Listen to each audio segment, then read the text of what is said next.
Hey everybody, it's James here with Tabletop Tris, and taking another little walk back in Berkeley, so be heading around to the Gatekeeper area. While I'm doing this walk today, I wanted to talk a little bit about really the essentials in DMing, right in the beginning, like a session zero.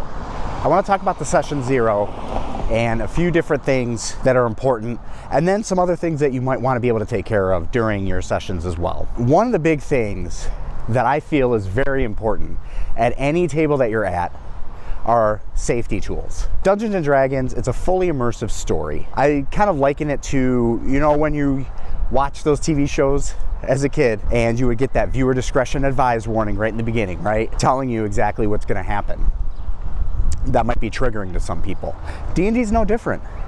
There's going to be things that are going to come up in your gameplay that will possibly trigger people, might make people feel uncomfortable, just overall might make them not want to play the game. And the end goal with D&D is to write a great story, but also it's to make connections. And if somebody's uncomfortable at the table, they're not going to be able to make those connections. Let's talk a few safety rules. One thing I like to utilize whenever I'm doing my tables, I have a kind of a modified version of X cards. If you've ever been at a table, a lot of people utilize X cards. I use a little bit of a different system, but I'll go over what they are. So whenever I'm at a physical table, I give my players 3 different cards, 3 different colors. I give them a red card, a yellow card, and a green card. The green card means everything's fine. If we're at a point that we're a little uncomfortable, but it's all okay to this player, they put out the green card. There's a yellow card. If they put out the yellow card, that means we're going into something that might be a little triggering. So what we do is, at my table, I will take a break, just a 5-minute break. I'll sit down with that player. I'll have a little conversation, say, hey, okay, what was it that was coming up to you that possibly created that trigger? That might create that trigger. And if I need to pivot, I'll pivot. If I need to make it a fade to black type thing, I'll do that. Really whatever I need to do to make that player comfortable. If that red card comes out though, for me, that is full stop. We're done.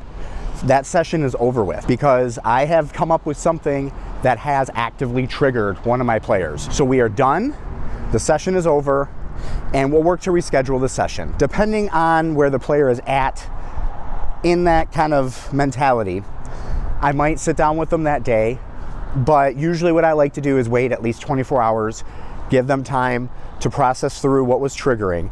That way I can have a conversation with them and say, hey, I clearly missed the mark.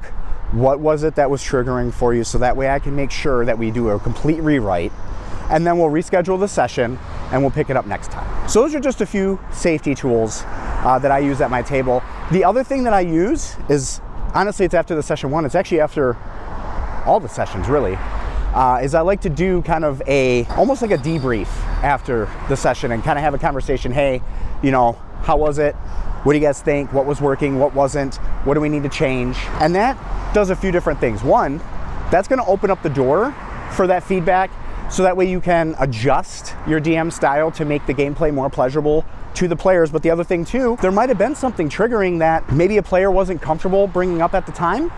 So if you have that kind of debrief later, that opens the door for them, gives them kind of the trust that you really are there to listen to their feedback, listen to what they have to say, and make those adjustments. So those are just 2 tools that I like to utilize whenever I am at my tables, and I feel they're great tools to utilize in order to make sure that everybody can have the most comfortable and fun experience that they can have playing D&D. So thanks everybody for taking time out of your day to go on a little bit of a walk with me. If you are enjoying these videos, just make sure to like and subscribe. That way you can be notified anytime Tabletop Tris has any new content come out. And as always, thanks for sharing the secret with me.